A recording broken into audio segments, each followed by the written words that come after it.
talking about breakthrough in pain. Okay? Breakthrough, kakaiba, okay, na katagumpayan sa kasakitan o karamdaman. Okay? At maganda po itong topic na ito. Bakit po? Marami po sa atin, we are undergoing pain. Okay? Iba sa atin, may mga nararanasang sakit sa buhay. Okay? The two major characteristics of or categories of pain sa mundong ito would be first, physical pain. Okay? Meron tayong mga nararamdaman pain. Katulad ko, may nararamdaman akong pain. Sabi ko kay Kuya Daniel, salamat sa mga kalakihan natin at tumulong sa akin. Sabi ko, pagdating ko sa pulpit, papadyak lang to.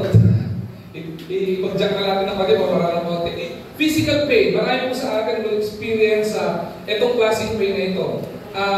Physical pain would be headaches. Sino na-experience ng headache? Masarap po ba may headache? Pagka may headache ka, ako po, ulo ang masakit, pero buong katawan masakit. Hindi ka makapag-isip na maayos, talagang iba yung pakiramdam mo. Okay? Headache is one of the physical pain. Ito mga common sa mga medyo umiidad ng tulad ko. Okay? Back pain. Yan. Sige nga po, gusto mo lang maging exercise na tayo ng konti kasi malamig ang panahon eh. Back pain. Sino may back pain? Naka-experience ng back pain? Okay, may back pain. Yan. Okay, yung mga bata, wala pa eh. Hindi ba nararamdaman sa atin? Those are physical pains. Joint pains. Ito, pag medyo tumitindi yung edad mo, nagmamature ka, pag medyo dala-dalaga ka, binata ka, nagkakaroon ng back pain. Pero kapag ka medyo talagang tumitindi na yung pagtaas ng edad mo, ma-experience mo na tawag dito, ito yung mga joint pains. Sino meron may joint pains? Lalo na yung pagmalamig ang panahon, tapos nararamdaman mo yung mga joints mo masakit, may sakit yan eh. At may tawag sa sakit, alam nyo nga sa sakit na yan? Arthritis.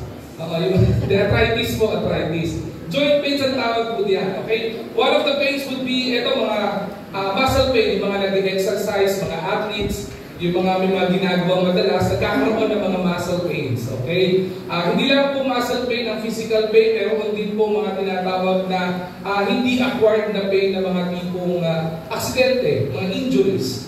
Maraming athletes kapag naglalaro, nagkaka-injury. Pag nagpa-basketball, hindi maayos sa sapatos, wala kang proper stretching, pagkakaroon ka ng injury. Okay? Pag may aksidente, nagkakaroon ng injury. Okay? Those are physical pains. Pero may iba pa pong mas mataas na level ng pain pagdating sa physical pain. Ito yung mga tinatawag na chronic pain. Ito yung medically detected ng mga doktor ng mga pains. One of the most, okay, one of the most na talagang kinakatakutan, okay, would be cancer. Cancer is painful.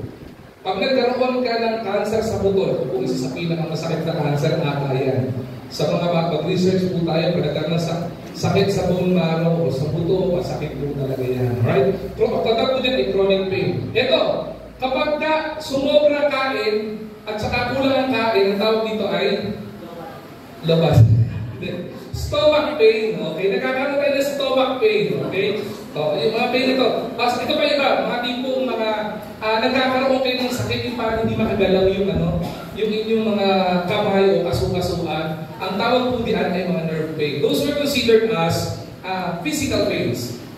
Now, those physical pains can be cured. May makagamutan dyan, di ba? Pero meron po isa pang masatinding pain pagdating dyan. Ito po yung minsan mahirap talagang gamutin. Ang tawag po dito are emotional pain. Okay? Ano po yung mga emotional pain? Kapag ka po you lost someone or you lose someone na mahalaga sa buhay mo, you will certainly grieve. Malulungkot ka, masasaktan ka, di ba? Paano po yung may namatayan lang po? Of course, pag may namatayan ka, di ba? Ay talagang malulungkot ka. Nararamdaman mo yung emotional pain at talagang paluluhain ka talaga niya. Hindi lang yun. Sabi nga, if you lose someone special, kapag ka ito may mahal ka sa buhay, meron kang boyfriend o girlfriend, iniwanan ka, ang sakit. Yung tipong pinagpalit ka sa iba, yung hindi na kontento sa iyo at nagharap ng iba, ang sakit nun. Ang tawag doon ay, you are losing someone and it is emotionally painful. Di ba? Sumunod, hindi lang po yun. Yung kapag ka mag-isa ka lang, iba rin yung pain nun. Yung mag-isa ka, wala kang makausap, wala ka man lang mapaghingahan ng sama ng loob mo, ibang emotional pain yung level na yun. Ang tawag doon ay loneliness. Right? It is one of those emotional pain na talaga mahirap. Siguro, isa pa na emotional pain, rejection. Have you ever felt rejected? Meron ba dito nanligaw kayo tapos nabasted kayo? Yun siguro ang pinakamasakit na rejection. Ha? Bakit yung pag-ihir yung mga nasa audio? Bakit yung pag-ihir yung mga nasa audio? May pag-angat ng leeg. Okay? Huwag kayong tumitingin kung kanina. Okay? Yung naramdaman mo yung nagpadala ka ng chocolate, di ba? Nagpadala ka ng bulaklak, nagbigay ka ng intention na gusto mong manligaw, tapos ang sabi sa'yo, pasensya ka na, at hindi mo na ako tumatanggap ng manliligaw. Ang sakit nun! Di ba? Rejected! Sa terminolohiya ng Tagalog o sa koloktyal na lingwahe natin, ang tawag doon, nabasted ka. Ang sakit nun, rejection, di ba? Kayo naman, kayo mga nasa audio, kala nilagin yun. Kapag ikaw nag-apply ka ng trabaho, nag-submit ka ng resume, tapos feeling mo yung resume mo, napakaganda naman, di ba? Ang dami mong work experience, ang dami mong sabihin natin seminars na inattendan, and you think for yourself that you are fit for that position na ina-applyan mo. Then suddenly, out of the blue, you would be hearing a call or an email sasabihin sa'yo, sorry, but we appreciate your application. We feel like you're fit for the position. Ang gagaling ng mga HR dyan, di ba? Magpabola para sabihin, you are rejected. Sabihin niya, we feel like you have a good resume or CV, you have a good background, but we are moving forward with a new candidate. Di ba? Ang sakit nun. Ang masakit nun, kung paulit-ulit, dahil sa mga young people na kakagraduate pa lang, tapos nag-apply ka, 100 na yung pinadala mo ng resume mo o CV mo, tapos walang tumatanggap sa'yo, lahat rejected. Mas lalong masakit kung 100 nililigawan mo, wala pa rin tumatanggap sa'yo. Parang may problema yun, di ba? May problema tayo na. Pero masakit, nararamdaman niyo ba yung pain? Kinukwento ko pa lang, nararamdaman niyo ng sakit, di ba? Di ba? Hindi lang po yun. Siguro isa pang emotional pain na na-experience ng karamihan will be failures and disappointments. Yung may mga ini-expect ka, then you will find out na hindi mamimit yung expectation mo based on your expectations. Tapos ang mafe-feel mo is that failure and disappointment. Masakit po yun eh. That's emotionally painful. Yung napahiya ka, nasubukan niyo na po kung maipahiya kayo. Pasilin niyo po ito. Subukan niyo po may kasama kayo, nadapa. Diba? O ikaw mismo nadapa ka, natalisod ka sa kali. Yung direction naman yung kali eh. But out of the blue, bigla ka natapilok. Tapos yung mga tao nakatingin sa'yo. Diba? Ano ba mararamdaman mo? Nakakahiya, diba? Diba? Meron na uso sa TikTok eh. Yung ginagawa nila ngayon, yung show me the money. Ano yung nakita niyo ba sa TikTok yun? Sa mga atin, di makaka-relate dito eh. May mga grupo ng mga tao, sabi na show me the money, tapos magpapalapakas na. Tapos yung pagtitripan nila, sabi show me the money, tapos sila katahimik lang. Diba? Meron tayong isang pastor dito na pagtripan yan eh. Sabi ko, Pastor BJ, mag-TikTok ka minsan para makita. Hindi ka magtripan ng mga young people. Pasukin kayo mga young people kayo. Pero nakakahiya yun eh. Yung feeling mo mag-iinit yung mukha mo kasi namumula ka, kasi napahiya ka. Nakakapahiya eh, di ba? Those are emotional pains. Meron pang iba. Anxiety, fear, ito ang masakit. Betrayal. Naku, very famous sa kanila yung betrayal na word na yan. Hindi ko nasasabihin, ayoko maging highly political. Pero sa Manila, naging famous yan salitang betrayal, lalo na yung panahon ng eleksyon. I felt like I'm betrayed. Pinagkano mo ako, okay? Masakit din po yun. And one of the most severe na emotional pain will be depression. Yung hindi mo alam, sa sarili mo, bakit nalulungkot ka, at nasasaktan ka, at nagkukulong ka lang. Those are two categories of pain na meron tayo. I don't know kung saan tayo nakaka-relate doon. But for me, as I study this message and as I share with you this message, may na-experience po ko from physical pain eh. Ngayon po, physical pain ko, ang dami po. Back pain meron. Hindi nga po back pain, hanggang singit yung pain ko, kagagat ng tiyak, diba? Ang dami po may mga gano'n. Pero ang pinakamasakit dyan will be emotional pain.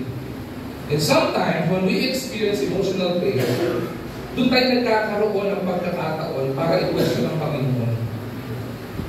Doon po tayo nagkakaroon ng pagkakataon para sabihin sa Panginoon, bakit ako po nakakaranas nito? Panginoon, bakit ko po pinagdadaanan itong pain na ito? May iba pa nga, gagawin pa natin. Pwede naman pong yung iba na lang makaranas nito. Bakit ako pa? Bakit ako pa yung kailangan makaranas ng loss? Diba? Bakit ang bata pa niya, kinuha na siya? Bakit piling ko po, nag-aaral sa trabaho, I felt rejected every time? May nililigawan ako, rejected ako. Diba? Meron akong ninanais, meron akong dinidesire. Lalo na pag Christmas, may madinidesire tayo. Tapos hindi mo na kami during Christmas time, you feel disappointed. Meron kang gustong gawin, hindi mo accomplish, dahil feeling mo ang hirap. You felt like you're a failure. Diba? May mga magulang. Kapag kayong mga anak mo, yung mga magulang, nakakaroon ng mga magulang sa akin dito. Kapag kayong mga anak nyo, sobrang tigas ng ulo. Diba? Lahat naman ginagawa nyo. Pinag-aaral nyo sa magandang school. Diba? Ang ginagawa nyo, tinuturuan nyo ng magandang asal, dinadala nyo sa church. Pero talaga naman, lumilisya pa rin siya ng landas. You felt like you're a failure. And masakit po yung mga ganon. At yun would cause us to feel that specific pain in our life. Diba? And ganun ngayon po umagang ito, meron pong magandang balita ang Panginoon na gusto ko pong i-share sa inyo. And that will be our topic this morning. Breakthrough in pain. Paano po tayo magkakaroon ng kakaibang katagumpayan pagdating po sa kasakitan na nararamdaman po natin. Whether dumadaan po tayo sa pagsubok ng buhay natin o trials ng buhay po natin, how can we experience breakthrough? But the good news of the Lord ay meron pong paraan ang Panginoon na tinuturo po sa atin kung paano po tayo magkakaroon ng breakthrough dahil sa pain na pinagdadaanan mo ngayon.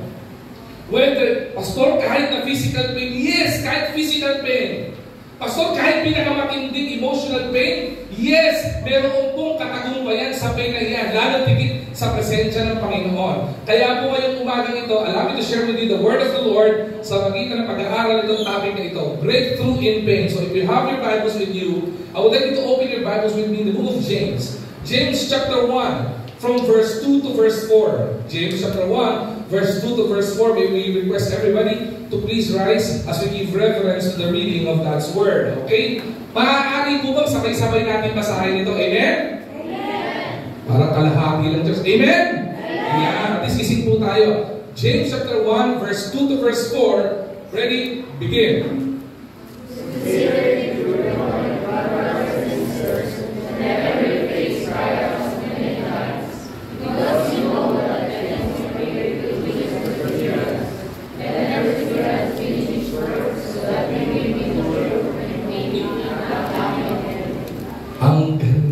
Verse, basahin ko po muli sa inyo pakinggan niyo po maigi as I deliver the word of the Lord sa inyo. Sabi dito, consider it pure joy, my brothers and sisters, whenever you face trials of many kinds. Sabi po dito, because you know that the testing of your faith produces what?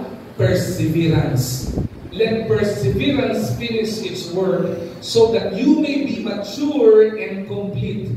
Ito yung pinakamaganda, not lacking anything. May the Lord be blessed upon the reading of His Word. So madali po tayong manalangin. Pag-pray natin ang gabay ng Panginoon sa atin. Panginoon namin dakilang Diyos, we are so thankful even though it's a rainy Sunday. Alam po Panginoon namin sa kabila ng lamig ng panahon, alam po namin mainit na mangungusap po Panginoon ang iyong banal na Espiritu sa kalagitnaan mo, Panginoon, ngayong gawain na ito. Lord, we pray for your guidance, covering, and protection to us, Panginoon. Open our hearts and our minds, Panginoon, as we understand your word, Panginoon. May your word be an encouragement and empowerment to each and every one of us. Itago niyo po ako sa inyong lipuran. Gamitin niyo po akong instrumento para maihayag ang iyong salita ng malinaw, Panginoon. Gabayan patubayan niyo po ako, Panginoon. Sa pangalan ng Jesus, Amen at Amen. Ayaw po tayo magsiyo po.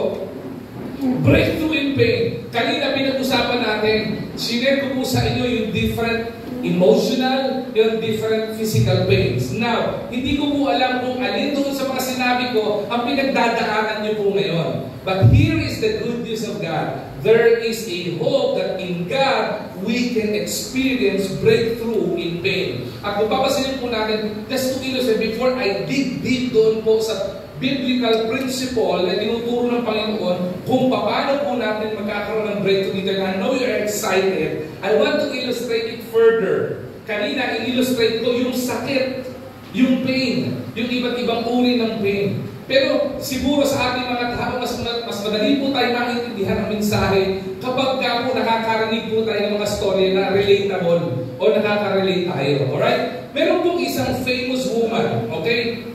To some, she is famous. Sa Amerika, itong babae po nito is famous.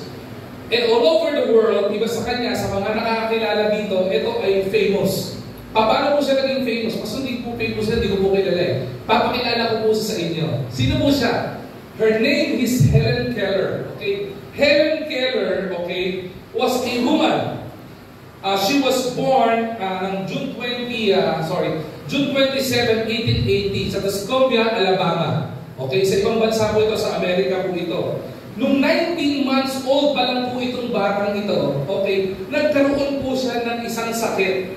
Nung time na ito, matindi po itong sakit nung siya ipinanganak. The name of the illness was scarlet fever. Okay? Tapos yung scarlet fever po na ito ay nadugtungan pa ng isang sakit. Okay? Isipin niyo po ito this girl, Helen Keller, is 19 months old. Specifically 1 year and 6 months. To be exact, tama ba? Tama ba? Tama, no? Galing isa natin Pastor PJ. Thank you, Pastor PJ. Okay? Technically, more than 1 year old pa lang itong babae ito nung nagkaroon siya ng scarlet fever. Tapos, nagkaroon siya ng meningitis, and as a result of that fever and meningitis, ang nangyari po sa kanya, naging deaf and blind po itong batang ito. That makes that makes her childhood to be very challenging and very difficult. Bakit po? Isa po sa mga gusto ng mga bata ay mag-aral. Paano po kayo mag-aaral kapag ikaw ay bulag? Huwag na nga po muna daanin sa pag-aaral eh. Diba? Paano po natin makikita ang ganda at kulay ng mundo kung tayo ay bulag? Ang taong bulag, ang nakikita lang po niya, ang color lang na-recognize niya, na nakikita niya, possible, sa kanyang visual, kung meron man, okay, is black only. Diba? Nabubuhay sa kadiliman kahit may araw, kahit maliwanag, hindi niya makita. Kahit may color pink, kahit may color purple, hindi niya makikita. Bulag nga po eh. Diba? And what makes the life of this kid very challenging? Yung hindi ka na makakita, challenging na po yun eh. Painful na po yun eh. Subukan yung bulag kayo, maglakad kayo. Araw-araw brown out. Araw-araw black out. Pag hindi mo kabisado yung lugar, you will bump into something, makakaramdam ka ng panibagong sakit pa. Okay? Ang masakit po dito, nahihirapan din siya makipag-communicate. How would she communicate to her parents kung hindi siya makapagsalita? Deaf and blind din. Paano po siya makapag-communicate? The life that he was very challenging. Pero po, nagkaroon po ng turning point yung buhay niya. Noong po siya ay nag-teenager na. Noong teenager na po siya, meron po siyang na-meet ang pangalan ng isang babae. Her name was Anne Sullivan. Okay? Sino po si Anne Sullivan? Anne Sullivan is a teacher. Okay? Isa po siyang guro sa isang eskwelahan. Sa mga visually impaired na mga estudyante, okay? Siya po ay teacher. Okay? Ang ginawa po ng mga magulang niya, ni Helen Keller, she enrolled yung kanyang anak, si Helen Keller, sa eskwelahan nito. Tapos, ang naging teacher po nito is si Anne Sullivan. Okay? Itong teacher po nito, dahil nga po siya ay nagtuturo sa eskwelahan ng mga visually impaired, so, meron po siyang creative way on how to teach. Okay? Paano po tuturuan ng spelling? Paano po tuturuan ng colors? Paano po niya malalaman ng water? Paano po niya malalaman ng food? So, the turning point of the life of Helen Keller was when this teacher taught her on how to spell the word water. When you spell the word water, pwede mo na sabihin W-A-T-E-R. Pero ang ginawa ng teacher na ito, okay, with the help of her assistant as well, she poured, sabi niya, you open your hand, tapos ginawa niya, she poured a pitcher of water in the hand of Helen Keller. Tapos sabi niya, and then spell water. Pinaramdam niya kung ano yung tubig. Ano yung pakiramdam ng tubig? Para ma-spell mo yung ibig sabihin ng water. It would be easy for us to spell water as W-A-T-E-R. Pero sa atin po, madali po yun because we have visuals. Sa kanya, pina-experience sa kanya yung water before she was taught the spelling of water. Experiential yung teaching. So nagkaroon po ng turning point itong tao na to. And to make a long story short, pabilisin po natin ng konti. Okay? Ito pong teacher na ito ay naturuan po siya na magtatagdag. Meron po way ng pagsusulat, okay, at pagbabasa ang mga bulag. Ang tawag po sa technique na ito ay yung braille. Ito po yung may papel, tapos may mga butas-butas yan. Okay, may mga letters. I don't know the technique, you know. Pero nakakita na po ko ng gano'n. Laking papel, tapos parang 2 sentence lang yung nakasulat. Alright? Gagawin niya, kakapain yung bulag yan, tapos malalaman niya kung ano yung ibig sabihin. I remember, during the 80s, meron po isang bulag. I think I don't know the test to this. Meron po sa ating isang bulag dati na kumakanta ng special number. Ang galing po kumanta ng sa IBC, I would remember. Tapos maalala ko, pagkakanta siya sa IBC noon, may hawak siya ganito malaking papel, tapos ang papato niya sa pulpit, tapos kakanta siya. Amazing Grace. Kaya pinakapa niya. Ano pa pala binabasa yun? I would rather memorize the song. Pero sa kanya, talagang binabasa ito. Ganun po yung natutunan ni Helen Keller. Okay? Nakapag-braille po siya, nakapagsusulat na rin po sa braille, nakapagsalita siya na maayos, naintindihan niya yung sense of touch. Di ba? Tapos yung kanyang creative thinking na enhance dito. And with that technique na tinuro ni Anne Sullivan, nakapag-college po itong tao ito. Okay? Nakapag-college. Who would ever thought, di ba? Sa atin, baka pag umabot na tayo sa may ganitong problema, ayoko na mag-aral! Magkukulog na lang ako! Magdidepress na lang tayo, wala nang pag-asa! Kawawa naman ako, magsiself-pity ka. Lahat ng po pwedeng ikalungkot mo, pararamdam mo na lang sa sarili mo. Magsiself-pity ka, you will experience that pain hanggang sa feeling mo malungkot ka na. Pero, kay Helen Keller, hindi po ganon. Nakapag-kulehin po ito, and guess what? Nakagraduate po siya ng Bachelor's of Arts. Wow! Di ba? Nakakatuwa po, no? Sa kabila ng kanyang deficiencies, okay? Sa kabila ng kanyang physical na kakulangan, nakagraduate po siya ng Bachelor's of Arts in cum laude. Okay? Ganun po yun. Sabi po ni Bossing, di ba? Wait, there's more. Hindi lamang po siya nakagraduate ng cum laude. Ang nangyari po sa kanya, nagkaroon po siya ng mga advocacies. Kaya po itong tao nito, kahit i-research nyo, makikita nyo po ngayon all throughout the internet in many publications na makapag-research kayo. I would challenge you to go to libraries, I would challenge you to research on this person, and you would find this person yung kanyang mga advokasya sa buhay. And one of the most famous advocacy ng babaeng ito is yung pong advocacy sa mga disability rights na may karapatan yung merong mga kapansanan. Kaya po nagkaroon ng merong rampa. Tayo po, may rampa dito. Hindi po para sa motor yung rampa sa baba. Yung rampa po sa baba para po yung mga nahihirapang maglakad o naka-wheelchair, madali pong makakaakit ng hagdan. Kaya po may mga hotel, pag pinuntahan natin, meron pong mga railing sa CR para sa mga disabled po iyon. Kaya po nagkaroon ng mga ganyan mga features sa mga engineering na mga features, sa mga infrastructure na meron po tayo all throughout the world is one reason is because of the disability rights na advocacy ni Helen Keller. Na may karapatan din po ang bulag, may karapatan din po ang pipi, may karapatan din po ang bingi. Nakakaramdam din po sila ng karamdaman. Okay? At sila po ay may karapatan din para mag-aral, matuto, di ba? At mabuhay. Yung po yung isa sa, ano to sa advocacy ito. Sumunod dito, dahil ito po ay babae, nagkaroon din po siya ng advocacy tungkol sa mga women's rights. Hindi po natapos doon, labor rights, okay? Peace advocacy, and numerous books, listen to this carefully, numerous books were written by this woman, Helen Keller. At iba po dito ay nagagamit hanggang sa ngayon. And one of those books would be very inspirational. Itong sinulat niya kung yung buhay niya at autobiography niya. Alright? Ngayon kung makikita po natin dito, tapos na po ba? Hindi pa po.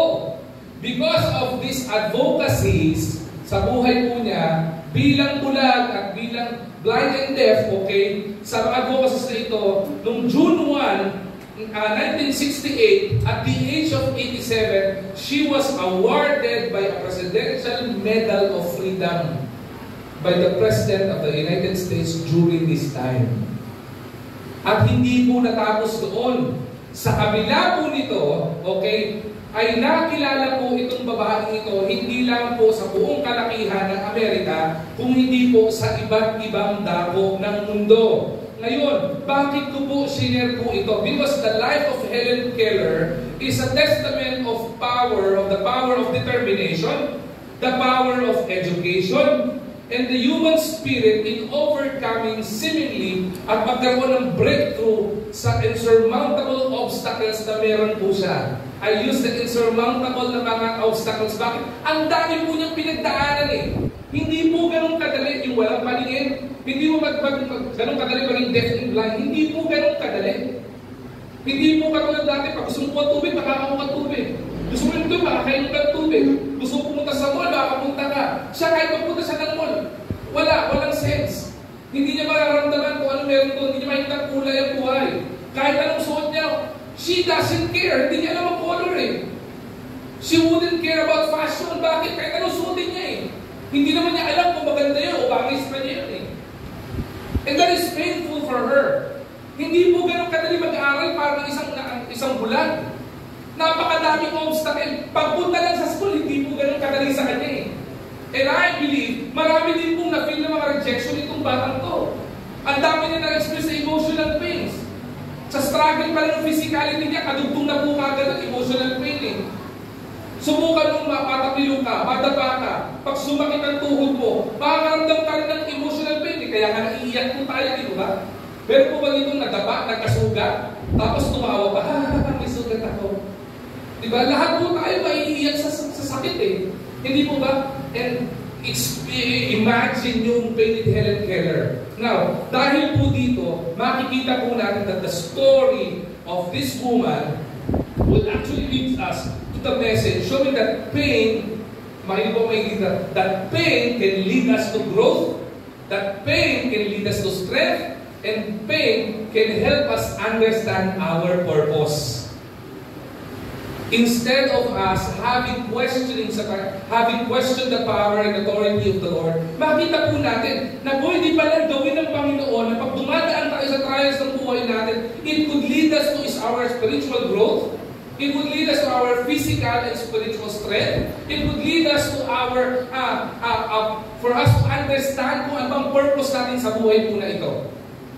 Okay? Kaya malinaw po yung sinabi ng James chapter 1 verse 24. Kung meron kayong mga highlighter, i-highlight niyo po yan. Magandang reminder.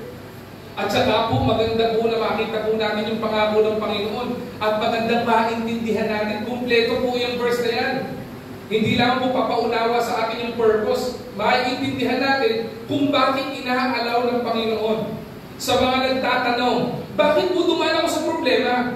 Sa mga nagtatanong na hanggang may dumadaan pa rin sa sakit at may nararamdaman pa rin sakit, bakit mo pinagdadaanan ng sakit na ito?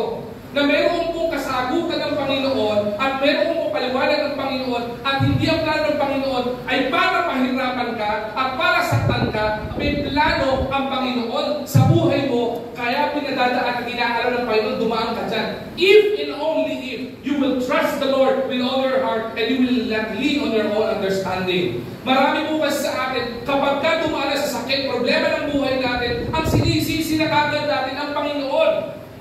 The moment we experience pain in our life, the first thing we need to do is come to the Lord's presence, Tanungin natin, Panginoon, ano po ba ang dahilan? Ano po bang gusto niyong ituro pag dumadaan po ako dito? Alam ko, masakit. Umiiyak ka. Panginoon, nararamdaman ko po yung pain. Pwede po ba i-comfort niyo ko? Panginoon, may karamdaman po ako. Pwede po ba kayo magbigay ng kagalingan po sa akin? Panginoon, I felt the rejection. Ilang beses po ko na-reject. Panginoon, po pwede po ba susunod hindi naman rejection?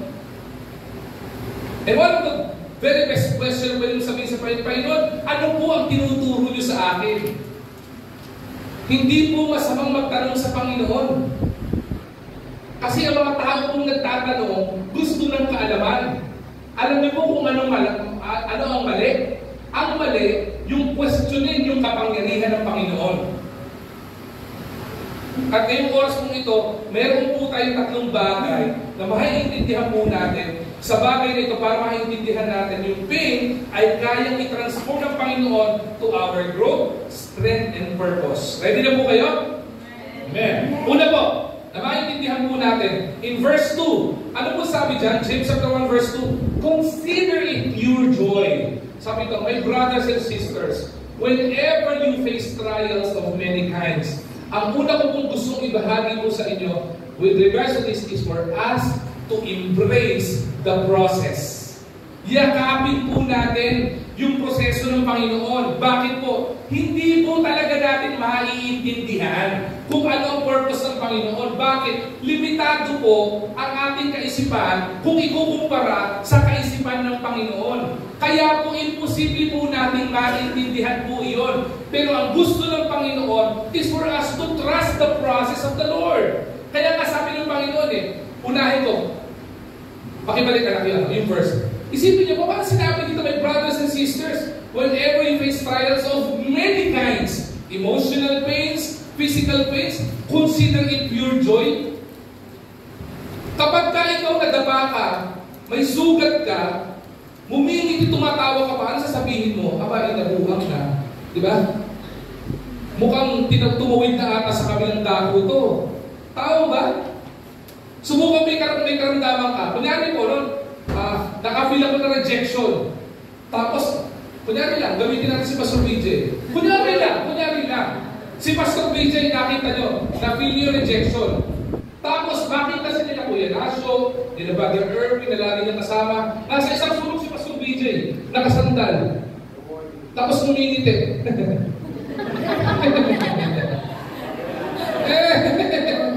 Ano isipin niyo po?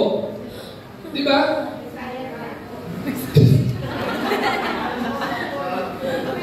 Sa example, sabihin nyo, aba isumayad. Malamang, dahil very caring sila Kuya Christian, tsaka sila Brother Erwin, bro, anong problem? Okay ka lang ba? Gusto ba magpares tayo?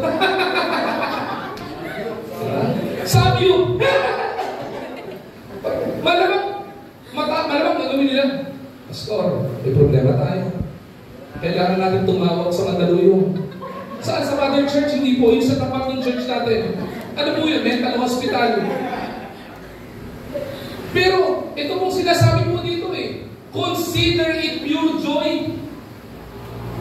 Paano po natin consider na magkaroon ng pure joy kung dumadaan ka sa problema? What the Lord is teaching us, hindi tayo parang tumawid sa ibang landas. Okay? At hindi tayo sumayad ang isipan natin. At maging emotionally unstable. Ang inuturo ng Panginoon po dito is for us to trust the process and embrace the process of the Lord. How can we do that? Paano natin maintindihan po niyan? Una, maintindihan po natin yung perspective. Maintindihan po natin, trials are not obstacles but opportunities to grow.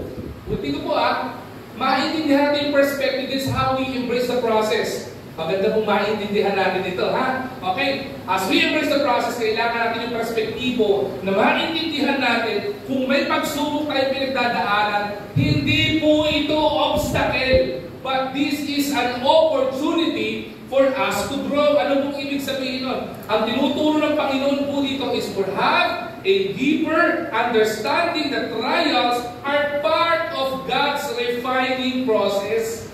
Okay? Pinipino ka ng Panginoon. Bigyan ko po ng paikli na illustration yan. Sino po dito mahilig sa ginto? Yan. Ang ginto po, precious po yan. Kahit wala kang pera, pag may ginto ka, magandang investment yan. Ang value ng ginto, nababase yan sa K o carats. Okay? Ang pinakamataas na karat, as para sa ito, is 24 carats. Pag may 24 carats na gold ka po, kagatin mo yan, mayuyupi yan. Parang chewing gum. Ibig sabihin, precious yun. The more na tumitigas yung ginto, bumababa yung karat. May 18K, 14K. Pag bumababa pa ng konti doon, pati po yung tingkad ng kulay ng gold, nagbabago din po. Okay? Paano po tumitibay nagkakaroon 24 carats na gold? Ang ginagawa po dyan, yung mga mababang kulay ng ginto, pinapadaan po sa apoy yan. As ang ginagawa niya, pag dumaan sa apoy, humihiwalay yung ibang metal particles, humihiwalay yung silver, humihiwalay yung ibang metal particles, humihiwalay din po yung ginto. Ang kinukuha doon yung pure na ginto, at gagawin sinseng, hika, whatever, okay? At pagka yun at nalusa, ang mangyayari po doon, mamarahawa po sa iba't ibang alahas. Nagiging 24 karat na gold. Ganun din po sa akin, the process is, pag dumadaan tayo sa apoy, masakit. Proseso po ng pag-refine ng Panginoon, masakit. Pero ang gusto kasi ng Panginoon sa iyo, maging purong ginto ka. Kaya nga sabi dun sa verse, I'll be ahead of the message. Not lacking of anything ang sabi ng Bible di ba? Gusto niya tumibay ka. Gusto niya mas lalong tumaas yung value mo. The process, or embracing the process, about perspective po natin. Maintindihan natin kapag may pinagdadaanan tayo, it is a trial, or trials are not obstacles, but opportunities for growth. Maintindihan po natin yun. When we face trials, it will be easy for us to say, napakahirap naman. Napakasakit naman ang pinagdadaanan ko. But when we recognize God uses these trials for us to be refined and for us to be molded by the Lord, sasabihin mo, I'll just trust the process. Pagtiwala ko lang po, Panginoon. Surrender ko lang po sarili ko sa inyo, Panginoon. Hindi lang about perspective ang embracing the process. It is also about purpose. Ano po yung purpose? The purpose is this. Pain has a purpose in God's greater plan for our lives. Trials are not meant to break, it's not meant to break us, but to build us up. Yung pain, hindi po yan ginagawa para durugin ka, wasakin ka, ibaba ang pagkatao mo. Kapag ka inalaw ng Panginoon, dumaan ka sa pagsubok, kahit may pinagdadaanan ka na bigat sa pain sa kasawa mo, ang mangyayari dyan, binibuild up ka ng Panginoon. I would remember, last 2 weeks ago, si Kuya Doy ay meron po siyang PE, nag-PE sila. So hindi ko alam kung ano exercise sa ginawa niya. All throughout the week, wala lumabas sa ibig ni Kuya Doy, kundi, Dad, ang sakit ng katawan ko. Ang sakit, Dad. Di ba? Sino po sila nag-gym? Yan, nag-gym, di ba? May iba ba nag-gym? Gym bulag. Iba yun eh. Hindi, nag-gym. Nag-exercise. Nagpa-bicycle kayo, nagra-running kayo, whatever. Maniwala kayo, pag unang gagawin mo yan, ang sakit ng katawan mo. Okay, sabi ko kay Doy, Dad, bakit ba sakit talaga ng katawan ko? Tanggapin mo lang. Nag-exercise kayo eh. Bakit po? Kasi kahit masakit ang katawan, anong nangyari po doon, nababasag yung muscle mo. Kaya ang ginagawa ko ng mga nag-exercise, hindi po sila nag-exercise ng once a week. Ginagawa ko niya at the minimum 3 times a week. Okay, sa mga talagang mga addict mag-gym at gusto gumanda katawan, di ba? Gagawin yan everyday. Alright? Pero, pag una, mararamdaman mo yung sakit. Pero habang tumatagal na paulit-ulit mong ginagawa, ang nangyari, nawawala yung sakit. Pero nakikita mo, gumaganda yung katawan mo. Di ba? Nagkakaroon ka ng muscles. Nagkakaroon ka ng muscles. Bakit? Kasi ang purpose ng pain is not to break you, but to build you. Kaya po maraming mga mananampalataya, ang sinasabi, ang problema ko, I'm broken. Kung aiintindihan mo ang purpose, at yan ay pagsubok ng Panginoon sa iyo, it would not break you, it would build you stronger in the presence of God. Bakit? Wala naman pong mananampalataya na iniwan ng Panginoon eh. Bakit po? May pangako po pa sa Biblia eh. Ang sabi po ng Bible, kapag ka ikaw kasama Panginoon, nobody can be against you.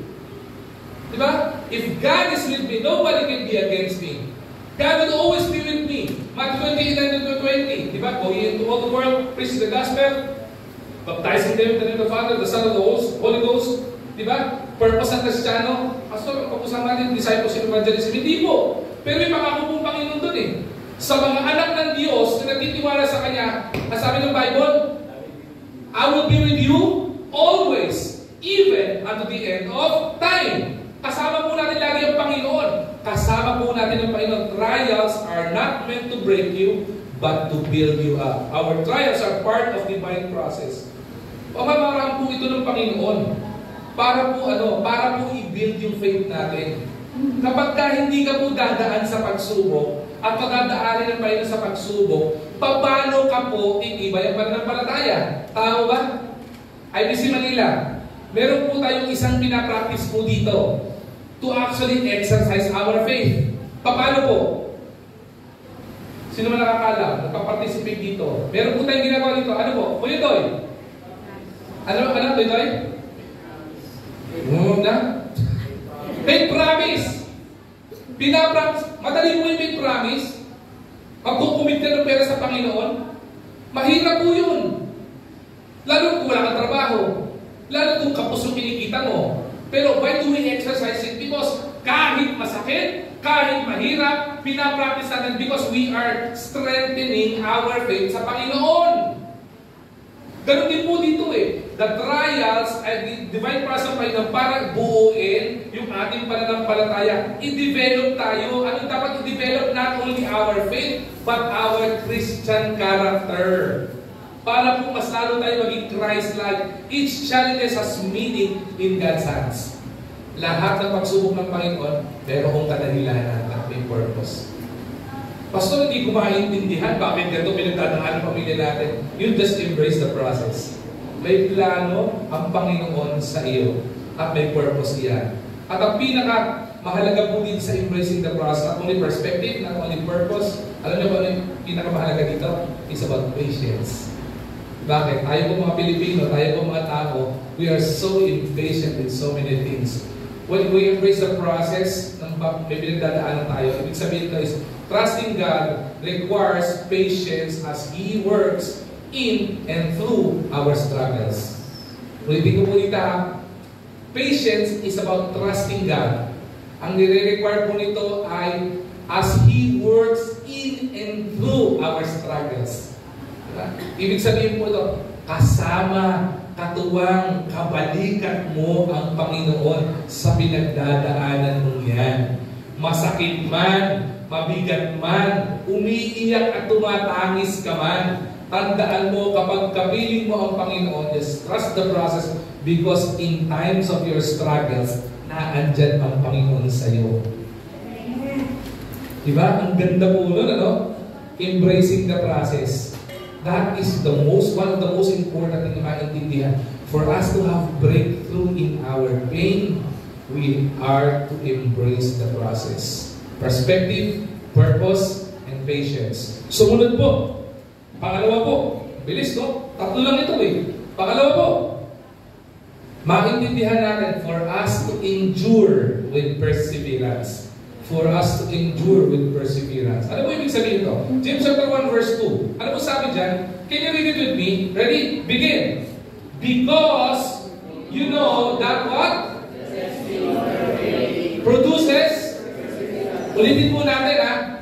Because you know that the testing of your anong pinuproduce? Perseverance. Because the testing of our faith produces perseverance. Ang gusto po ng Panginoon, mag-endure tayo. Maniwala po kayo. Ito na, gamit ko ng illustration to dito. Sabi ko nga po sa inyo, ang fun run, hindi ko maintindihan kung paano naging fun run yan. Wala pong tumatakbo na nagsimula siyang tumakbo sa fun run, nag-full marathon siya agad, di mga 42 kilometers onwards. Okay? Lahat po ng nagpa-fun run, nagsisimula po muna yan sa 500 meters, 1 kilometer, hanggang sa nagpa-5 kilometers. Nung nagpa-5 kilometers, sa okay na. Okay na ulit. O, lipat ako, 10 kilometers na ako. Nung medyo bitin ako sa 10 kilometers, sabi 15 15K, 12K, tapos hanggang to 20, 25, hanggang to 42. Okay? Ang ginagawa po dito, marami po, naghihinto na lang sa 500 meters. Bakit? You don't want to endure.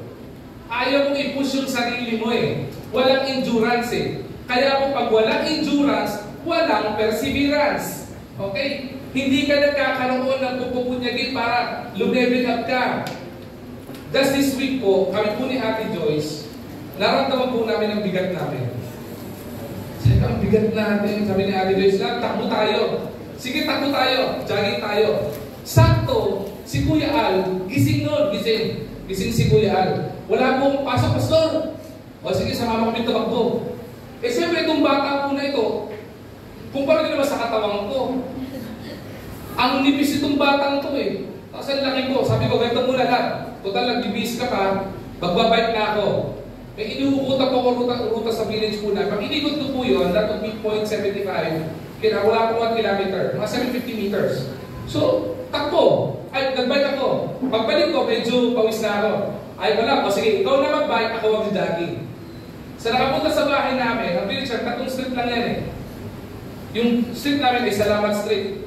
Pagdating mo sa dulo ng Salamat Street, hindi na ako magpapasalamat eh. Sabi ni Kuya Al, basta takbo tayo. Oo, sige. Ako na ka na. Hingal na ako eh. Talagang nakanganga na ako eh. Lakad tayo. Tapos sabi na, sige mo pastor. Kasi Al, pag kaya si Al kasama nyo, walang ginawa ko yung kwento. Hindi kinuubusan ng hangin to. Nag-jogging kami, ano pastor? Tatalo mo sa natin sana eh. Pinahod na ako eh. Sabi ko, tapos magkasalita ka pa, habang nasalita siya, nagkasalita na ako, sasagot eh. Palasagot ako eh. Sagot naman ako, tama yan. Nauubusan lalo ko ng hangin. Pabalik namin, ikot kami. Sabi natin Joyce, sige, may na lang. Umupo ko sa likod ng pick-up, nakaupo ko doon. Habang sila nag-jogging sila. Tapos si Ate Joyce na malaking experience. Alam mo ate, iniwan ni Ate Joyce mag-bike eh. Ginawa po namin, the following day, sabi ko, lab, takbo tayo. Sige, ko na muna kasi luluto pa ako. O sige, bike lang ako. The following day, naka 0.75 na dalawa ko yung bike na inilurut ako. Bakit? Every day, dahil ini-endure ko yung pain, ini-endure ko yung challenge na yun, anong nangyari sa akin? Nag-i-improve ako from time to time. Okay? Ano tinatarget niyo, pastor? Para maging kasing katawan niyo, si Gardo Versosa? Hindi. Ang gusto ko, maging healthy lang po ako. Yun lang po naman eh. Tapos, ayoko lang itakbo ng ano, dahil baka ma-injury naman ang tuhod ko. Pero habang tinatakbo ko yung kahit paunti-unti, brisk walking lang muna, nakakalayo ako ng konti. Ang tawag, enduring with perseverance. Kasi kapag ini-endure mo yung pain, hindi naman parang maging ano ka, maging parang, gusto ko pain mo lagi, gusto ko pain, hindi naman ganon. Ang sinasabi lang, pag may trials ka, huwag kang susuko. Diba? Yung iba, diba, pag mayroong pain, I would remember this, may pagkakataon po, mga 10 years ago, nag-gym po kami Ate Joyce, conditioning gym siya. May kasabay po kami sa gym. Kami excited, nag-gym kami, conditioning, ibang klase yung training, kasi pang-akin, pang-boxingero eh. Yung kasabay namin na bago, sumusuka na eh. Literal sumusuka. Sabi sa amin ng coach namin, walang susuko, hindi na ba rin sumusuka. Talaga nag-drive ka pa ha? Hindi na kayo makahinga dito eh. Di ba? Ganun din po sa atin, if we would endure, ano mangyari? It would develop our perseverance. Kaya po marami ng pinagdaan ng pain sa buhay nila, hindi matibag-tibag eh. Subukan niyo makakita pakatagpo ng isang taong maraming pinagdaanan sa buhay. Padaanin mo sa maliit na problema, hindi iindahin. Bakit po? Nag-produce na ng perseverance eh. Okay? Para mas maintindihan po natin, ano po ba ibig sabihin ng endure with perseverance? Yung pong pain o nararamdaman natin trials would be our faith being tested. Faith tested. Ano po ibig sabihin ito? Trials are the testing ground of our faith. Okay? Yung pagsubok, yung pain na nararamdaman natin is a result ng pagtitest ng Panginoon sa pananampalataya natin. Paano matitest kung walang mararamdamang pain? Right? Yung po yung testing ground yan. pinaka-playground. Yan ang training ground natin for us to develop our faith. God tests our faith to develop endurance. Diba? Pinapadaan tayo ng Panginoon sa pagsubok para matuto tayo mag-endure. Pinapadaan tayo ng Panginoon sa pagsubok para mag-persevere tayo. Para lumilevel up at nagmamature din po tayo. Tumitibay po tayo eh. Ibig sabihin po nito, pain reveals ano po ito?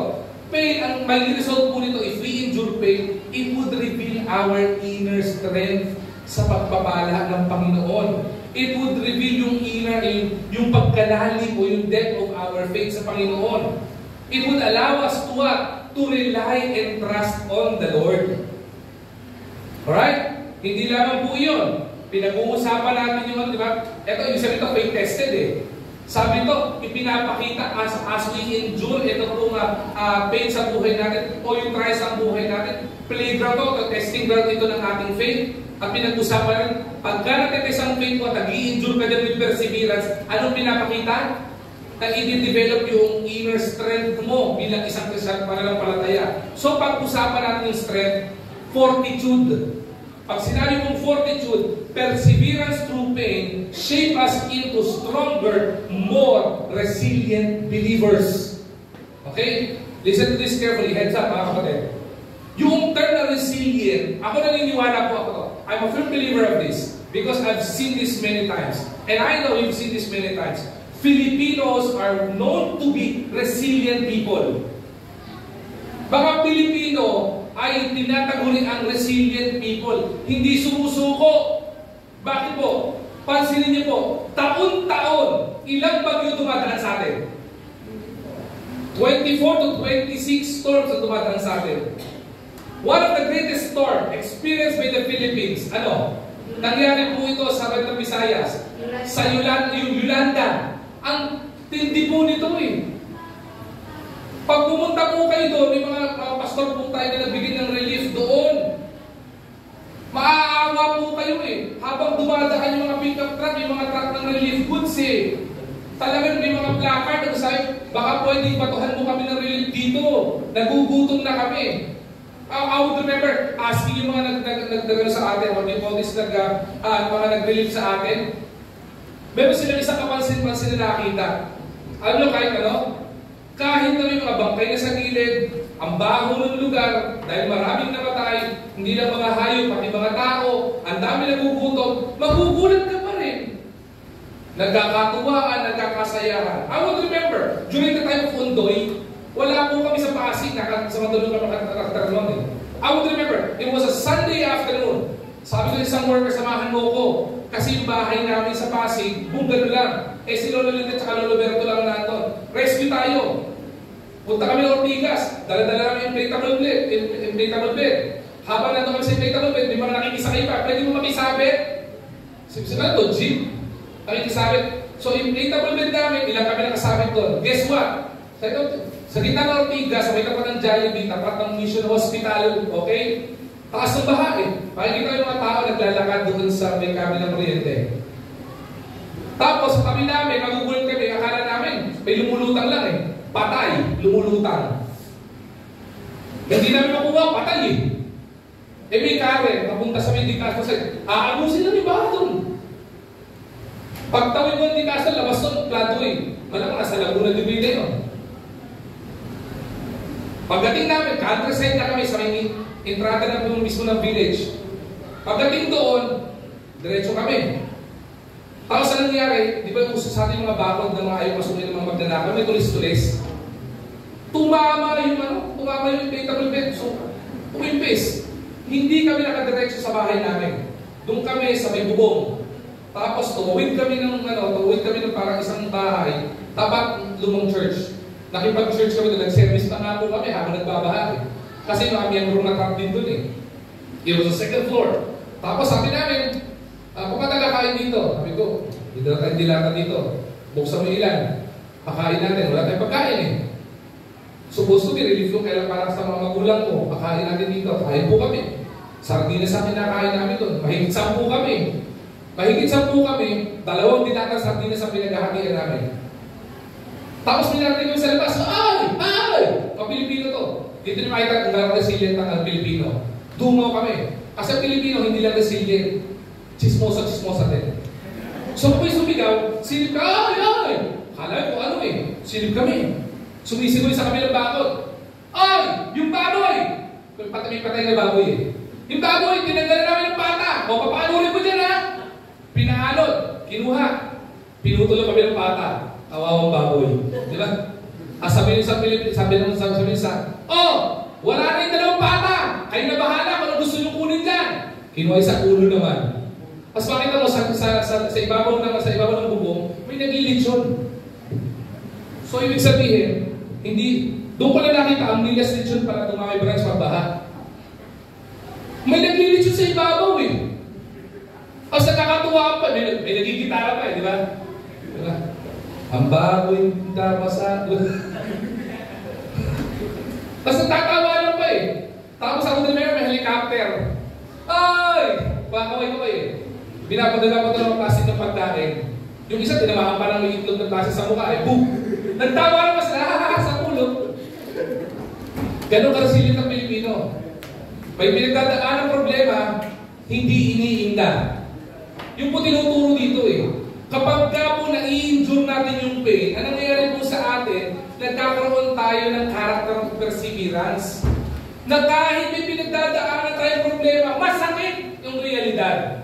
Pero hindi mo iniinda kasi alam mo may pag-asa. Kung tayo ang Pilipino, hindi po dapat mahirap sa atin ito eh. Lalo po sa ating mga mananampalataya. Hindi mo ba? Dapat po tayong maging resilient. Bakit? Kasi yung kakampi po natin, siya po naglalang ng lahat eh. Yung pong bagyo nga po, pinatigil po niya, di ba? Remember? Yung mga disciples, nasa bangka sila, bumagyo, si Jesus Christ natutulog. Nawala ng pananampalataya yung mga disciples, mga disipulo niya eh. Ginising si Jesus Christ eh, Lord, wala kang pakialam sa buhay namin. Malulunod po tayo, lulubog yung bangka. Bumabagyo dito. Ang sabi ni Jesus Christ, mula sa pagkakatulog, tumayo siya sa unahan ng bangka, at sinabi niya, peace, be still. Anong nangyari? Humupa. Ang sabi sa mga disciples, you of little faith, why are you so afraid? Ang ginawa ni Lord, bagsay ko na bangka, tulog ulit. Resilient, di ba? Diba sa atin, pag dumadaan sa problema eh, ang dami natin reklamo, ang dami natin wala na po siguro tao hindi magreklamo. Pero kahit na nagreklamo tayo, sana maging resilient tayo. Pagtiwala na tayo sa Panginoon. Huwag lang susuko, huwag lang bibitaw. Basta atin, kung kailan dumadaan sa problema, ang problema, bibitaw ka na sa Panginoon, pag may problema ka pa, sinisisi mo pa si Lord. Ikaw naman, Lord, oh. Kung kailan ako naging Kristiyano, tsaka pa ako nagka-problema, oh.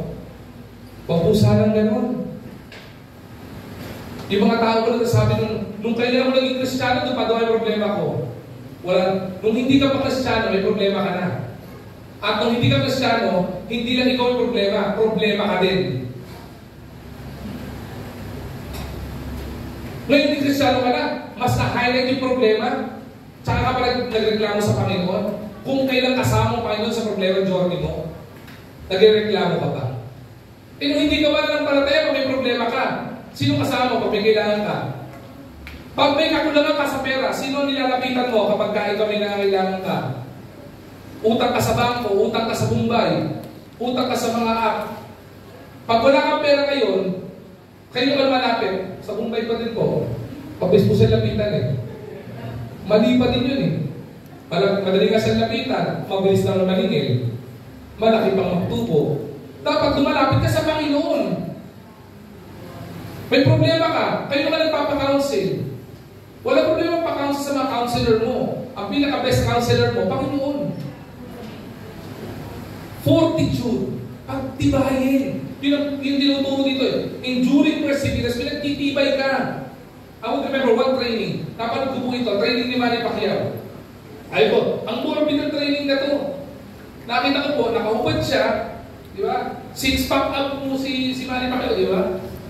Ang ginagawa, meron yung trainer niya ng yentok, yung pang artist. Pinapapalo yung ganito niya. Subukan niyo kung paying artist dyan. Sinong volunteer? Papaluin ko lang yung ano. Ikaw? Ikaw yung papaluin ko. Pag sa'yo electric kita gagamitin ko. Hindi. Ginagawa yun. Sabi ko, napaka-morbid naman nun. Sakit nun eh. Makikita mo, namumula habang pinapalo eh. Sabihin pa niya, 20% na lakas. Hanggang sabihin, 70%. 100%. Talagang umahagupit eh. Huy! Pag tumama sa'yo, pak! Talagang mararamdaman mo eh. Yung mga sumali sa mga fraternity dito, alam niyo yan. Pag na-full swing kayo ng paddle, alam niyo, tutubi kayo eh. Ganun ginagawa sa kanya eh. Pero bakit i-injure? Sige lang. Alam mo, namumula ng masakit eh. Bakit ang ginagawa niya? Kasi ipinuproduce yung strength. Pansinin mo, kahit anong suntok mo sa kanya, sa sikmura, kahit ibigay todo mo, hindi siya kagad nasasaktan. Bakit? Na-injure niya na yung pain eh. Ganun din po tayo. The more na maraming tumatama sa ating pain, at ini-injure natin yan, kasama tayo pa, pinagtitibay tayo ng Panginoon. Kaya pag ikaw tinamaan ka ng bagyo, kahit anong lakas ng bagyo ng problema ng buhay mo, hindi ka kaya patumbahin. That is what the Lord wants na ma-develop sa ating mga mananampalataya. Hindi po yung mga mananampalataya pag dinaanan ng konting hangin. Diba? Nahingahan lang, tumumba na eh. Pasilin mo, patunayan ko po yan. Marami po dito. Pagpasok na sa church, hindi mo mabate. Wala na sa church next Sunday. Grabe naman, napakasugado na ng pastor nyo. Diba? Walang kinakamayan. Suplado. Diba?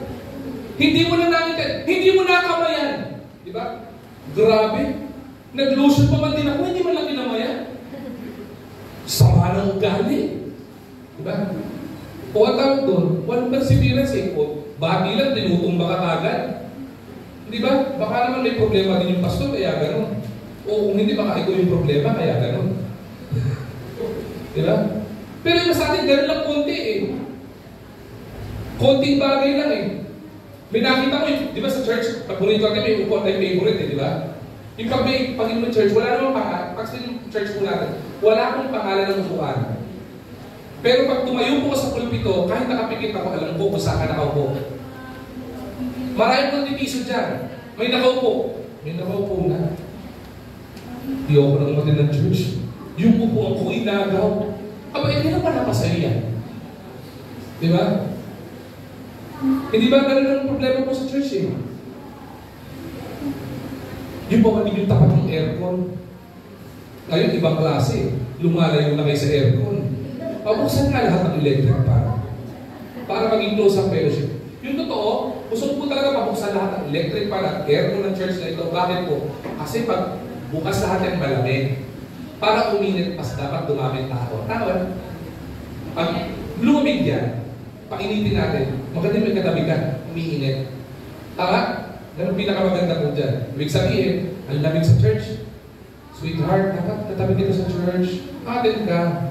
Anak, dapat kasama kita sa church. Umattend ka. Para may kasama ko. Hindi na po pwedeng mag-restrict ako sa katabi ko. Diba? Sipin nyo, si Brother Levy, yung macho ng katawan nito, gininaw.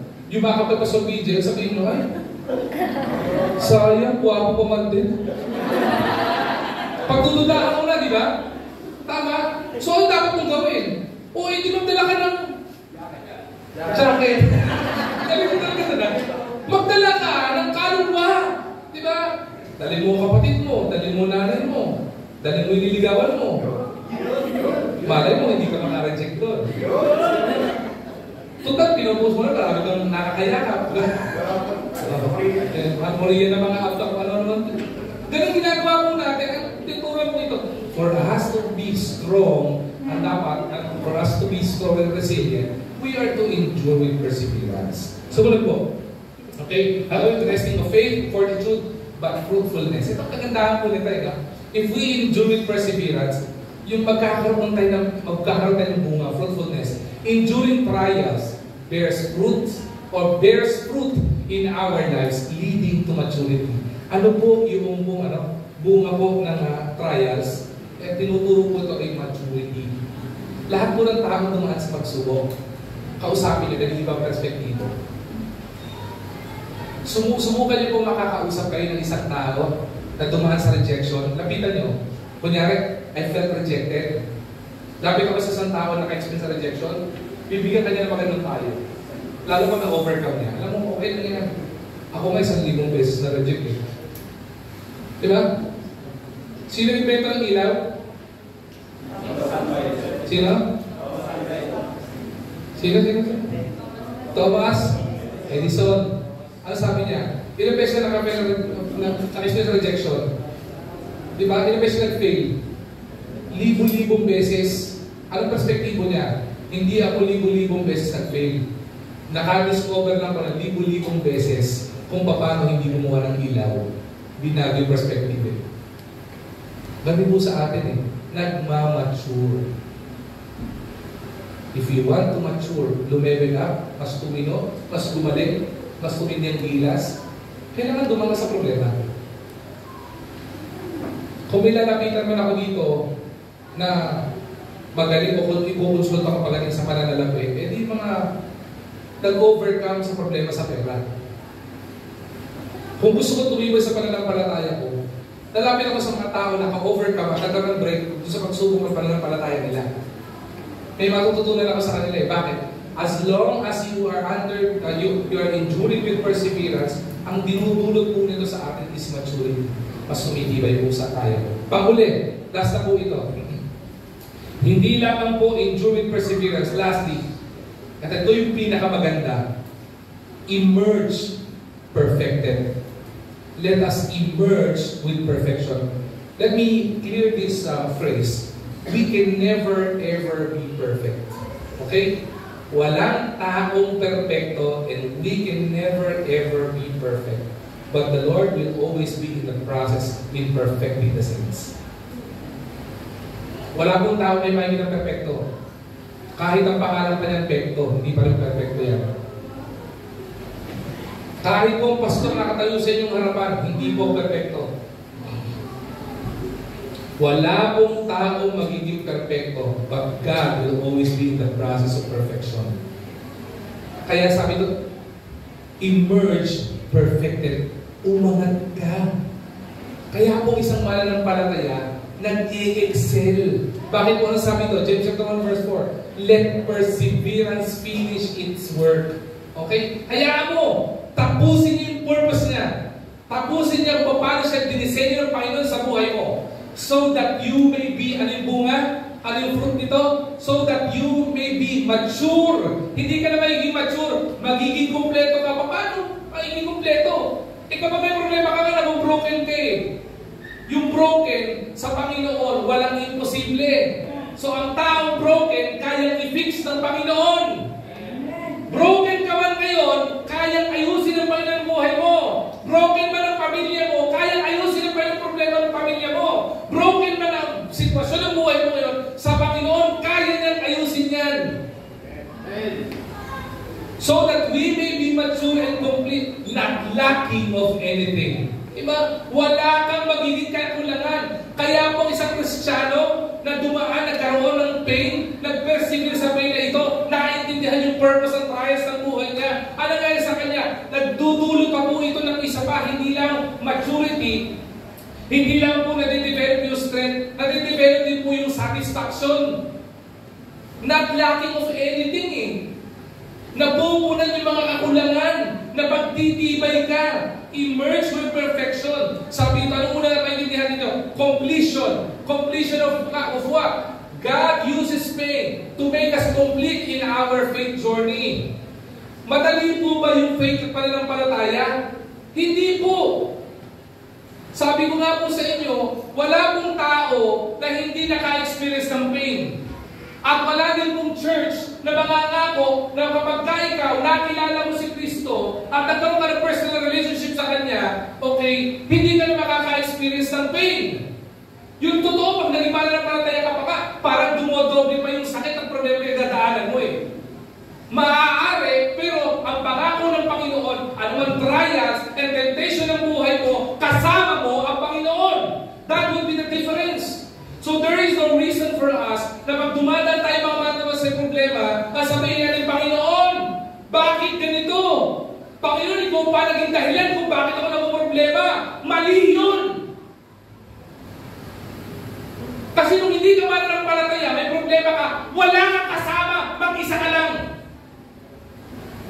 Ngayon ikaw mananampalataya, may problema ka, may kasama ka, iwanan ka man ang mahal mo sa buhay, kasama mo ang Panginoon.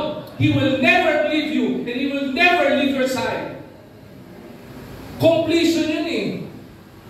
That's the completion of our faith journey. Para makumpleto yung journey ng buhay natin sa pananampalataya sa Panginoon, kailangan po natin ang perfection process ng Panginoon. The refining process ng Panginoon sa buhay po natin. Hindi lang po completion, but character. Character is what? Trials or refine our character, helping us to align to God's image. Anong ibig sabihin po nito? Ang ibig sabihin po ng pain is part of God's tool. Okay? O tool set. To what? To shape us or to shape our character and bring us closer to Christ-likeness. Pinuturuan po, pinagtitibay po yung karakter natin. Kaya may mga taong mananampalataya pagkausap yung ang sarap kausap. Yung pagkahumingi ka ng payo, ang dami experience na ipapayo sa'yo. Nagbibili ka ng mga prescriptions at mga guidance para sa'yo, para matulungan ka. Nagmamature, nadidevelop yung character. Yung character na tipong pag dumaan sa problema, hindi sumusuko agad. Yung kapag ka mayroong nakaalitan, alam ko anong gagawin. Na tama. Nadidevelop yung Christian-like character or Christ-like character. Paano ma-develop yun? Mahirap po yun. Pero pinadali po ng Panginoong Jesucristo po natin yun. The very main reason why Jesus Christ came to earth more than 2,000 years ago is not only for Him to die on the cross of Calvary to save us from all our sins and iniquities para hindi po tayo mapunta sa impyerno. Kaya nga po mahalaga po yung kaligtasan eh. Bakit po? Binigay ng Panginoon ng regalo ng kaligtasan. Siya na mismo namatay sa krus ng Kalbaryo para tubusin tayo sa pagkakasala upang hindi tayo mapahamak sa impyerno kasasadlakan natin. That's the main purpose. One of the main purpose why Jesus Christ came to earth. The second reason why Jesus Christ came to earth is for us to understand on how we could persevere and endure trials in life. Bakit? Si Jesucristo po, 40 days, dumaan po sa wilderness eh. Nauhaw, nagutom, pinawisan, napagod, nasaktan, kinutya, ginudge ng mali. Sinabi, crucify Him, wala namang kasalanan. He felt the rejection, ipinagpalit siya sa magnanakaw eh. Ang tinding pain nun eh. Pero ginawa niya, kung siya ay tinitin ng kaaway, kung ikaw talaga ay anak ni Kristo, anak ng Panginoon, palubat niyo paluhin yung bato para maging tinapay. Total kaya mong gumawa ng milagro. Ano sabi niya? Men shall not live by bread alone, but by the word that comes out of the mouth of God. Ang ginawa niya, nirebuke niya yung kaaway eh. Nagpakita siya ng ehemplo, nagpakita siya ng example kung paano natin panlalabanan yung pangkukutsa at pang-aalipusta sa atin ng kaaway. Bakit? Sa mundong ito, kukutsain ka, aalipustahin ka ng kaaway, susubukin ka ng kaaway. Pero kung kasama ang Panginoon at alam mo kung paano pinaglabanan ng Panginoon, yun din ang gawin mo. He set an example.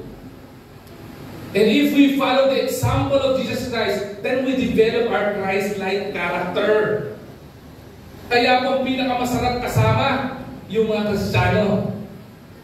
Lalo higit kapag na-develop yung Christ-like character. Paano na-develop yun? Sa pamamagitan ng trials ng buhay natin. At panghuli, hindi na po with the merge for perfection, with the merge completion, character, ang pinakahuli po is about courage. We face future and we will be facing future trials with courage, knowing that God is at work. May problema ka ngayon? Nakaranas ka ng trials? Hindi ibig sabihin tapos na yan. Habang buhay po tayo, habang humihinga po tayo, may mga pagsubok at may mga challenges sa buhay natin. Pero kagandahan po nito, if we endure yung trials ng buhay natin with perseverance, what we will be understanding is that there will be future trials. May mga pagsubok pa tayong dadaanan. May baka kami mas matitinding sakit pa tayong pagdadaanan. But we will understand that God is at work in our life. Kumikilos ang Panginoon. At pag kumikilos ang Panginoon, dumadaan ka man sa problema, hinuhulma ka naman ng Panginoon para sa disenyo niya, para sa ikabubuti mo. Nakakita na po ba kayo ng isang sculpture? Pagka po ang isang eskultura, okay, normally isang malaking putik na walang kwenta lang yan. Anong gagawin yan? Tatanggalin niya. Huhulmahin niya muna yan na parang korteng tao na disenyo kung paano siya dinisenyo ng creator niya. As ang gagawin sa kanya, aayusin yan, hihimasin yan, kikinisin yan. At kapag kinikinis yan, may mga tinatanggal dyan na mga rough edges, kikiskisin yan, lilihain yan, pipinturahan yan. At pagka yan, putuyuin na yan, ibibilad din sa araw. At ang pinakahuling prosesong gagawin yan, pagka pininturahan yan, ilalagay yan sa horno, sa parang baking na na parang oven na malaki, na napakainit. Pagpasok doon, papadaanin sa init yan para siya ay mas tumibay. Ano ibig sabihin po ng ganun din po yun? As we are being challenged by the Lord, hinuhulma tayo ng Panginoon sa disenyo niya. Bakit? Kasi paglabas mo sa horno, paglabas mo sa init, paglabas mo sa pagsubok, magandang creation ka ng Panginoon. Makikita mo kung gaano ka dinisenyo ng Panginoon. At kung gaano ka ka-complete, at hindi ka lang kung gaano ka complete, kung gaano ka kaganda. And that is how we are precious in the sight of God. Kaya matandaan po natin, listen to this and I will end with this quote. Pain is not pointless. Listen to this. Pain is not pointless. It's a pathway of perfecting, preparing, and positioning us for God's purpose. Ulitin ko po Pain is not pointless. It is a pathway of perfecting, preparing, and positioning us for God's purpose. Yung nararamdaman nating sakit, hindi po yung walang kwenta. Meron pong purpose yan. At ang purpose yan ay inilalagay tayo ng Panginoon sa pathway para tayo ay maging perfect saints, maging perfect na Christians in the sight of God. Even though perfecting of the saints is a process, we will never ever receive perfection here in this earth. Pero sa biyaya ng Panginoon, at least at sa proseso ng perfecting. At piniprepare tayo ng Panginoon. Bakit ka piniprepare ng Panginoon? Para pag may masabibigat na problema dumadaan sa iyo, hindi ka kagad bibigay, hindi ka kagad susuko, hindi ka kagad manlalambot, hindi ka kagad tatalikod sa Panginoon. Piniprepare ka ng Panginoon doon. At pinoposisyon ka ng Panginoon doon sa lugar kung saan ka na itinalaga. Yung lugar na dapat naroon ka. Kaya Christians, kung ikaw ay may pinagdadaanan, pwede yung araw na ito, at ang Panginoon sinisisi mo dahil sa problema pinagdadaanan mo, I love you, but I will tell you you're wrong. Don't do it. Huwag mong sasabihin sa Panginoon na dinadaanan pa yung sa kapahamakan. The plan of the Lord is not to harm you, but to prosper you. Maliwanag po, Jeremiah po diyan We may be in pain, but God is with you. It would be hard in our life, our situation ng buhay natin. Huwag ka quit. Huwag ka susuko sa Panginoon. Be courageous. Endure with perseverance. Bakit? Because the fruit of perseverance, as you endure the trial, you will become fruitful. Pag-mature ka, magiging kumpleto ka. Hindi ka yung tao na magiging broken, depressed, nag-feel ng anxiety, o may kahinaan. Tumitibay at tumitibay ka. Tumitigas ka, tumatatag ka sa anumang pinagdadaan ng pagsubok ng buhay. At ang kagandahan nun, hindi lang during the time na pinagdadaanan ka, even in future trials na maaari mong pagdaanan, alam mo, pinagtibay ka na ng Panginoon. Pain is not pointless. It is a pathway of perfecting, preparing, and positioning for what? For God's purpose. As long as you know you are in the will of the Father, as long as we know we are in the center of God's will for our life, let us remember, pinuposisyon tayo ng Panginoon sa lugar kung saan kanya dinisenyo. At kung ang Panginoon na nagpe-perfect sa iyo, kung ang Panginoon na nagpe-prepare sa iyo, kung paano nagpe-prepare sa atin, at nagpo-posisyon sa atin, isa lang ang ibig sabihin nun, He will be always at our side. And as we end, sana po, nahamon po tayo na magtiwala sa Panginoon, magtiwala sa disenyo ng Panginoon, magtiwala na yakapin. Let us embrace the process. Let us endure with perseverance. And let us emerge perfected. Perfected by who? perfected by God. You know what? We can only experience true, legitimate, and authentic breakthrough, yung kakaibang katagumpayan sa pain, if difficulty would come in our life as a divine tool that God uses to craft our faith and complete His work for us.